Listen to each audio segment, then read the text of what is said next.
Alright. So, oh, by the way, sorry if the beat doesn't match here.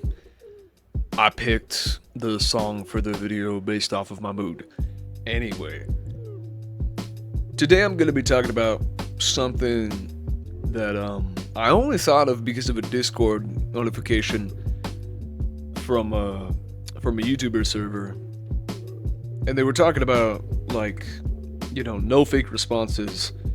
What would you put for game of the year? They were just curious, they were just curious. And that made me realize I don't fucking know. Like, I really don't know. And I had to consider, like, okay, game of the year. I mean, I'm pretty sure it only applies to games that are like this year, like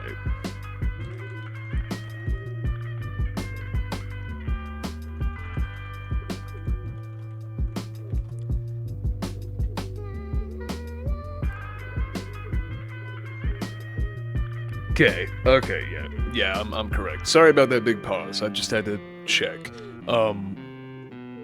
Anyway, so I had to consider, like, 2025. Was there anything really big that came out this year that I actually cared about? That, like, I would genuinely put to be game of the year? Because the weird thing for game of the year is that I have to consider there's a big fucking conventional audience, like lowest common denominator, normies, if you will, and like the majority of gamers are normies. That's just how a majority works.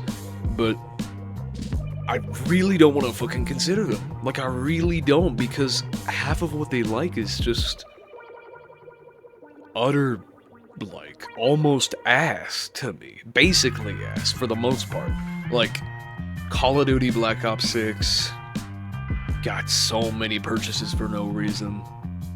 But a lot of it was from Game Pass, which I'm very glad about. I'm very glad about. The people that downloaded they downloaded Black Ops 6 off of the subscription. I am very thankful for them. I did it myself. But to be honest with you, like, as somebody who didn't have a lot of hours on their job when I played the game, they definitely didn't make it last long. And that's a running trend. That is a running fucking trend with so many different game studios and games released in 2025 or just 2020 and beyond usually. There are some outliers in that, like literally Trackmania 2020.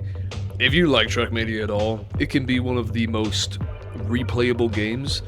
Like, if you're burnt out on Trackmania, you probably just grinded a little too much and you just need a break. But like, I thought I was done with Trackmania. Now I'm back on it like 2 months later. It's really good.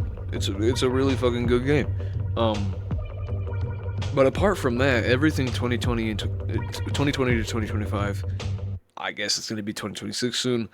But so far, indie games seem to be some of the most underrated and yet some of the most industry like, the biggest benefit of the gaming industry right now is indie games. They really just be carrying shit. And I think that it's really gonna be hard to beat indie games going forward if AAA doesn't have a step up. But I honestly hope AAA actually steps down even more than it already has. And I'm not just saying in quality, I'm saying, like, step the fuck away from the industry for a minute. Like, just stop having these 7-year development cycles. Instead, have a genuine talk with your developers or or your company or your brand. Whatever team you need to talk to. The biggest criticism I have for AAA isn't the games it produces, it's the way it happened. Like, people, we can say that games have fallen off, we can say that the gaming industry has gotten collectively worse over time, but nobody really looks to the way the gaming industry even became a thing in the first place, and that is what makes it good. what sustained it is what makes this shit. But anyway, 2025, I started thinking about it. Black Ops 6 released, probably gonna get Game of the Year, but honestly, probably not. I don't know. I barely played it. Marvel Rivals doesn't count because it got released on December 6th. I had to fact check myself on that one. Kinda sucks. Honestly, kinda sucks. I feel like if that was released in 2025, it would have been, like, it genuinely is a big contender for that. Like, it didn't last a while. You know, Marvel Rivals had its big fucking hype drain, had plenty of defiant people, you know, going from Overwatch straight to Marvel Rivals just because it was a new thing. And, like, so many people don't realize that. They really just be Rio Romeo over here, just fucking, like, falling apart when nothing's new. Because people do not get games right now based off of replayability, based off of, you know, sustainability, based off long term, because they know that something new is going to come out eventually. And it's a really weird thing when that doesn't happen. And I really hope that people get bigger pauses soon, especially if more developers can unionize, because if that happens, then most likely we're going to get less crunch, and the only way we get less crunch is more pay, less time in the office, and better deadlines. Or proposal, no deadlines. Because you genuinely cannot fucking determine when a game is gonna come out unless you put a deadline on it. And I think deadlines make it bad for games, honestly. I mean, like, they're good for business, but everything that has made the gaming industry what it is today has been good for business. And, you know, plenty of people are gonna say that they're driving their players away, or, like, you know, while also being the same person who drives straight into that fucking drive-thru, leaves with a bad review, and then every other person after you follows. Nobody is listening to the wise content creators out there, like Flats, for Overwatch 2 specifically, but other games all have their own wise old sage who has been there since the start. Me personally, I guess I'm a bit too young to be in a game since it started. The one or like two games that I've been in there for, I honestly think it's only one or two games that I've been there from the start, and they're not even significant games. They're not games that where I need like there's no wise old sage bit to those games. Like, the one game I can think of off the top of my head is Easy Delivery Co. And that's gotta be one of the most simple games ever. There's a bit of strategy to it, but it is very, you know, it's not a big deal. But 2025 Game of the Year is gonna be very predictable for some people, and to me, I'm gonna say it, I don't think we deserve a Game of the Year. I think for a while we haven't, but especially right now in 2025, I'd say for the most part what we got were flops. And some people might say that, like, you know, hey, like, this wasn't a flop. Give it a couple months, bro. Give it a couple months. Like, everybody's perspective right now is based off the worst fucking shit imaginable for building a good perspective on longevity of if a game is Game of the Year. I'd say the best Game of the Year is something that is, you know, has been released like at the start of that year, and then at the end of the year we say like Game of the Year, and then we point to that game. That means that people got 12 fucking months to let that shit marinate. And that's the best scenario, because then you get people thinking. You get people who are actually going to consider over time, and like they're going to be playing that game for a while. That's another sign. If people are still playing the game after 12 months, that's clearly a good sign. Seriously, like I really wish we rolled out like all the potential games for Game of the Year with the start of the year, so that way everybody got enough time to fully like either let it go up, let it go down, let it come back up, or let it go down forever. But regardless, I wanna I wanna take this a step back maybe and bring it to a fundamental level of what I'm thinking here. Because my perspective is that the thing that makes a good game is different for a lot of people, but I feel like there's a lot of things that it should be that it isn't right now. And what I mean by that is like people's enjoyment of a game should be determined by short term and long term qualities, but those should both be there. Games that require you to have like dedication from the start should have a hook to them. They should have a hook to them to get those people who actually want to play the game in the gate and then lock them in for however long they decide to be there. Me personally, I have a job. It's a lot easier to get burned out now. It just fucking is. Like, once all your mental energy is actually sparsed out like most people are, it's a bit harder to gauge how much you're gonna take. I remember when I used to be all about the progression in a game, how much it rewarded me, even if I didn't have like, especially if I didn't want to pay for things in the game. Because at the time I didn't have a job, and I was really motivated by the aspect of like, ooh, I can get shit in this game based off of like not like not having to pay for it and being able to grind my way there. Like that was a really nice thing to me. But I guess after I got a job, like I got a little bit of money, and then I bought it. I bought a couple things, and then I realized that like how many hours I was spending and how much time I was spending on it, and like how it was affecting the job I just got, the money, and like how even though I have the money now, I'm still not spending it, and that kind of brought a different comparison into perspective.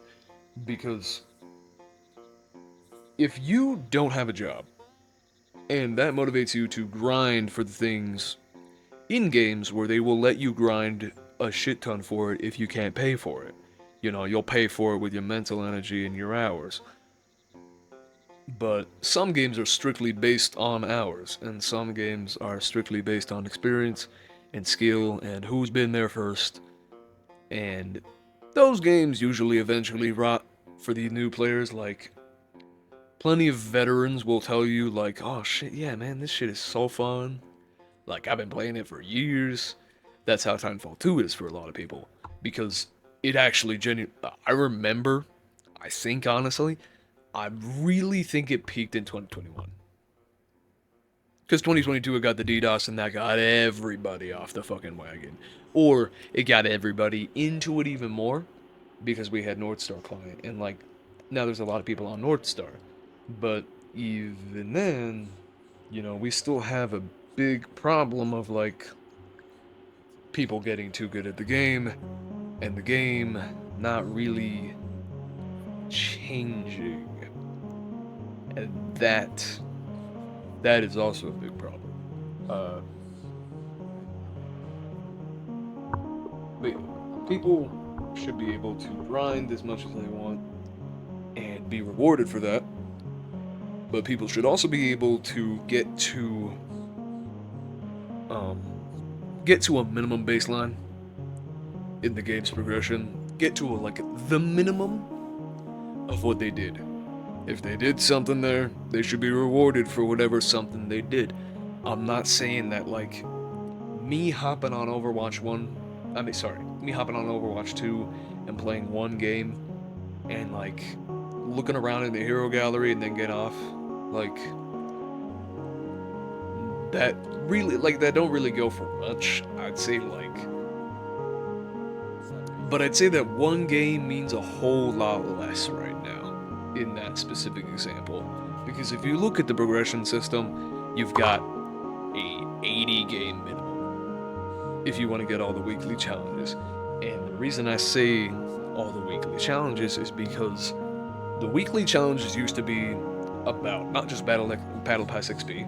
The Battle Pass XP used to be per challenge, and now it is per challenge. But before, if you completed, let's say, like, yeah, if you completed 3 weeklies, you would get a total of like 60 coins. Pretty nice, pretty nice. And we're talking like 60 Overwatch coins before they got put in the Battle Pass, and that's cool. And then it got removed when Overwatch 2 coins got put into the Battle Pass, and then you would get 250 3 times in a whole Battle Pass. So now the good way to get that is like going through the weeklies still, but the weeklies give you about 10,000 XP every week. But you know, once you do that, you're left grinding like 5,000. You're legitimately just grinding like 5,000 per challenge compared to the 10,000 that you started the week with, and then you get like 1,400 per game minimum, like 1,000 per game minimum, and you don't even have to necessarily grind the whole Battle Pass if you just get what you want and then you go out. But if you want to actually get the whole Battle Pass, because there's 200 tiers, you can really get fucking like super mega fucking used by that system, because you would need to play a minimum of 17 games per day to get the weeklies, and even then the weeklies ain't enough. The weeklies are not enough. So then you need to look to event challenges, and then event challenges is usually where you fill the gap, and then the rest of the filling of the gaps is the per match XP. And then you would also need to make sure that you queue all roles, or whatever role is giving you 100 bonus XP, which is kind of, honestly, kind of meaningless in the perspective of like how much fucking XP you need. But you know, either way, like, it is just like it is a lifeless grind. It's a no-life grind. It legitimately is. And it's horrible to, like, experience realizing that, like, a game you love playing and love grinding for is literally gonna get ruined just by sheer fact that, like, you legitimately can't keep up with it. And it feels less like your fault after you do so much to try and keep up with it and realize that you're still behind. After that, it feels less like it's on you and more like it's on the game. And once the progression part of the game is out of it for the people who were grinding, what's left in the game? For a game like Overwatch 2, not much left. Not much left to grind, honestly. Not much else that's worth it that'll actually get you anywhere in the game. And to be fair, technically nothing happens to your skill in the game if you grind these. You just get more games, more experience, and that all depends on the player, honestly. For, like, if you really want to see if it plays out that way. And that, like, I go on that whole progression tangent to say that it is what will happen to a lot more people over time. Eventually, I think. Because games are starting to really separate, like, you know, there's plenty of people who are jobless and don't really have much better to do, so they grind games. And they're realizing that, like, people who are willing to grind for the stuff you can pay for is a larger population, and that will eventually lead to separation of what you can grind for and what you can't. And And then once you can't grind for it, the amount of time they spend on the game just diminishes, and then those dedicated players fall off. And what's crazy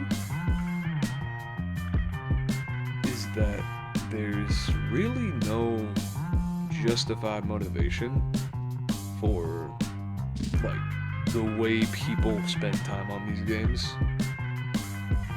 in any way. Like they're really, there's nothing left, bro. There's nothing fucking left. Like I really want to get into content creation again and start yapping like this again, because I need to get better at staying on topic, first of all. I don't really miss creating scripts. I like the idea of it, but it really wasn't good for like longevity, because I felt like if I didn't have a script that the video was gonna flop.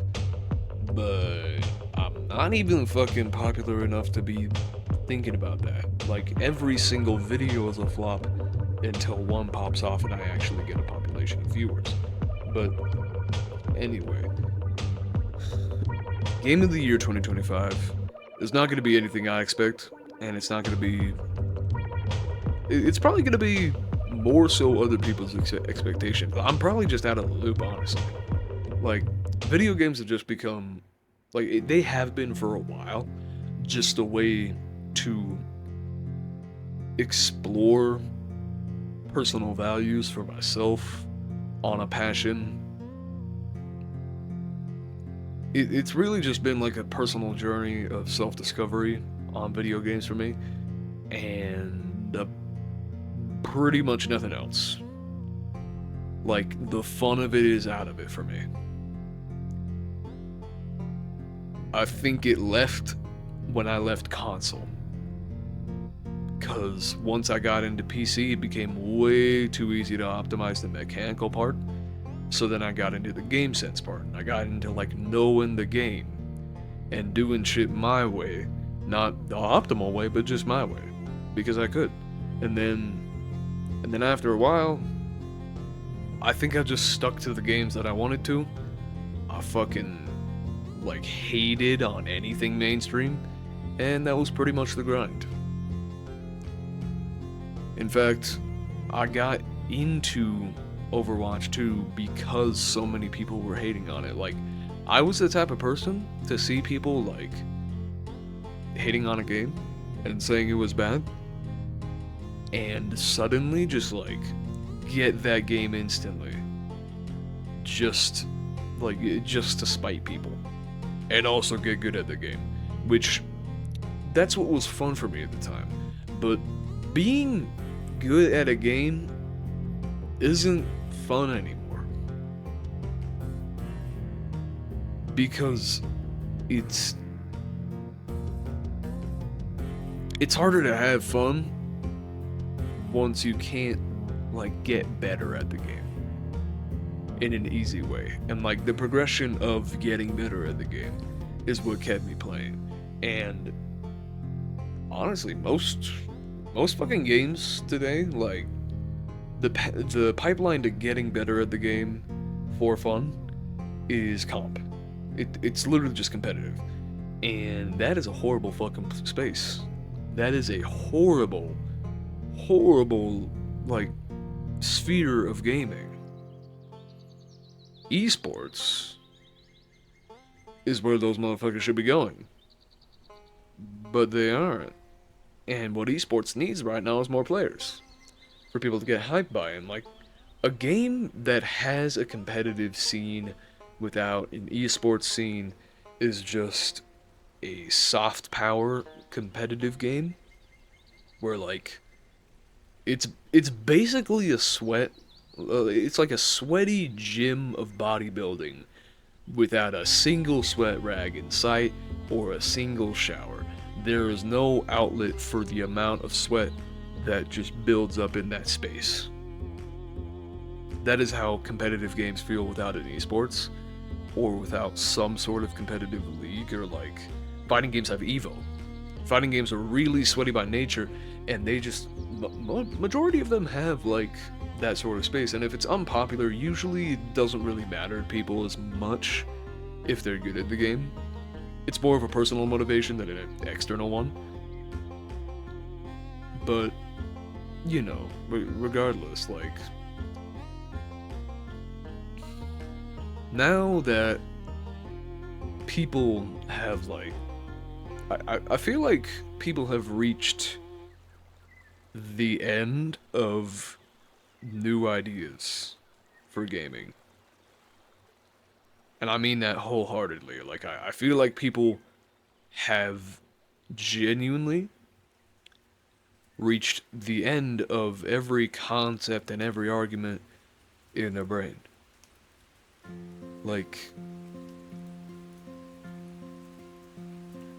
we've reached the end of bad quality, like, signs for AAA games. We've reached a point where people, you know, have more faith in an indie game than a AAA game. Some people are pre-ordering $70 on AAAs, but it's kind of weird. Then there's also people who just stick to the oldies because they're just better most of the time. And I think that's one of the best crowds, but also maybe not. Because some of the oldest games are also some of the most mainstream, like, or at least some of the oldest games series, like Call of Duty. That shit's old. Fortnite is old. And most importantly, fuck, which one I was gonna mention? Fortnite is old, Grand Theft Auto is old, damn it, why can't I think is, like... Call of Duty is also old. Yeah, I think I was just gonna say Fortnite and then Grand Theft Auto, but I swear there's more than those three. Either way, like, even if you do play old games technically and like you stick to them, that's not really the kind of, like, there's two types of like sticking to old games people. There's the people who stick to an old game because it's still being kept alive, and there's people who stick to an old game because it's been left the way it is and they like it that way. And they, well, okay, and then there's some old games that genuinely need a new patch, like Titanfall 2, like, in order to become better. But there's a lot of them that just aren't getting that patch. Like Titanfall 3, it is gonna be a wild release if that happens. I would not understand it. I would play it, but I would not understand it. Anyway. Last 2 minutes, I'm gonna try to wrap this up. This has been a pretty wild fucking rant. When games started out, back when, you know, the first game got made, when the first video game got made, people were more interested in making the market than making money off of it. Because the market for video games didn't exist yet. And in order to make a market, you have to make a product. And that product had to be fucking good. This product was home to a few people, and that was it. And then it went mainstream. And once video games became pretty normal, that's when the industry was actually able to develop. And all of the old games got sequel after sequel after sequel after sequel. It got, like, sequeled into the fucking ground. And after enough of those, I feel like people really shouldn't be, like, still into these games after so long. Like, but anyway, it is kind of admirable to see somebody like a game after that long, though. But fuck, I got sidetracked by watching the footage. the game footage on the screen right now. But now that you don't need to necessarily make a good product to make a good game, you just have to make a game for the most part in whatever genre is the most popular at the time. Or you fill a gap in a crumbling part of the game industry, like Marvel Rivals did for 3 months. It's still getting players. It's still doing it. It's just like its biggest point was release, and that's bad because that means that the game isn't on the come up. It means that like it went up, it went down, and it's just going down, which is happening too much. But anyway,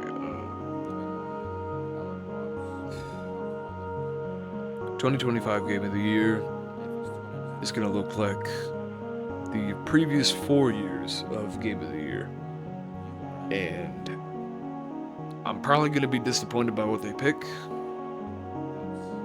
for each genre, every single one.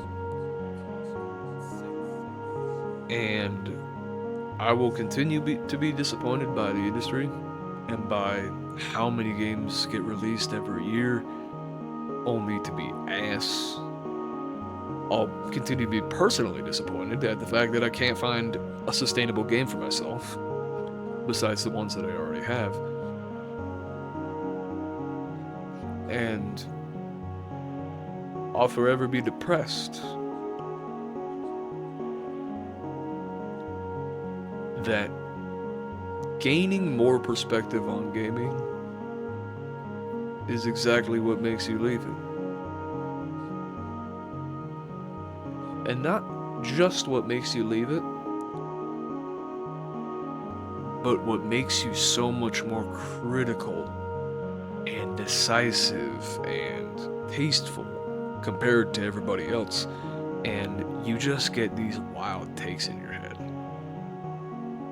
You just get like these ideas and these improvements for other people's games, and also advice to other gamers that people just don't take in good faith.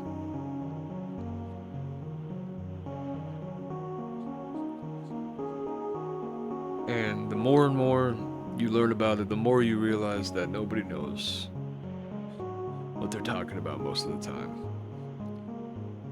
And most people aren't going to do anything about that. And everybody's just going to keep convincing themselves that them being like updated by a content creator is them having a developed perspective on a game. Unless you watch Flats and like you actually critically think about what he's saying, you actually like take the time to understand it. Unless you do that, you really like you're just watching another YouTuber to understand another concept that you can't do your fucking self. And I bet you it would take most people like maybe 20 minutes instead of watching a YouTube video for like 45 minutes. Even worse, they watch a drama about something that is so trivial, but people just dump in like detail after detail to make it seem less trivial.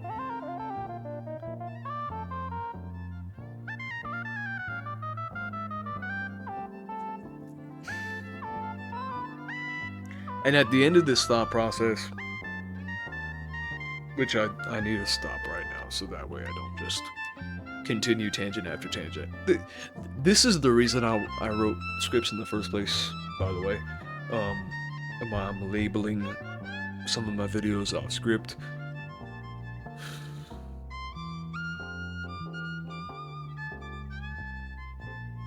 People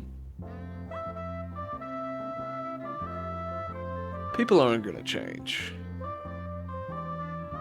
And the toughest thing is realizing that even your closest gamer buddies. Once you become educated, it's more about hiding how much perspective and opinion you actually have. It's more about hiding that than actually teaching it to the people around you. It's more about clothing your perspective under the guise of what other people will accept. You know, like slowly working it in and then just to get like, yeah, I see where you're coming from. Like, even when you're stating something objective, it's like so tiring and it's so fucking bleak. And if you come out and say it as blunt as it is, they either laugh in your face or like they just not gonna take you seriously. And that's how different takes are these days in games. Like if you have a different perspective or if you have a correct perspective, if you have an educated perspective, even worse, bro. Even fucking worse. Like if you have an educated perspective, you are speaking to a crowd of ignorant, uneducated fucks.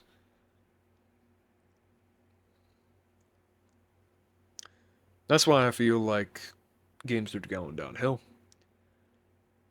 That's why I feel like I can't pick a game for Game of the Year 2025. And that's why I feel like um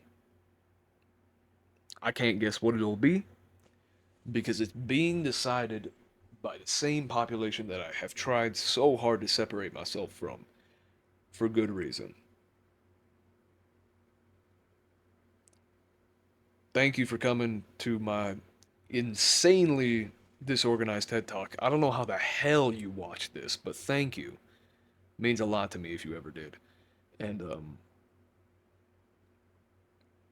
I'll see you in the next one.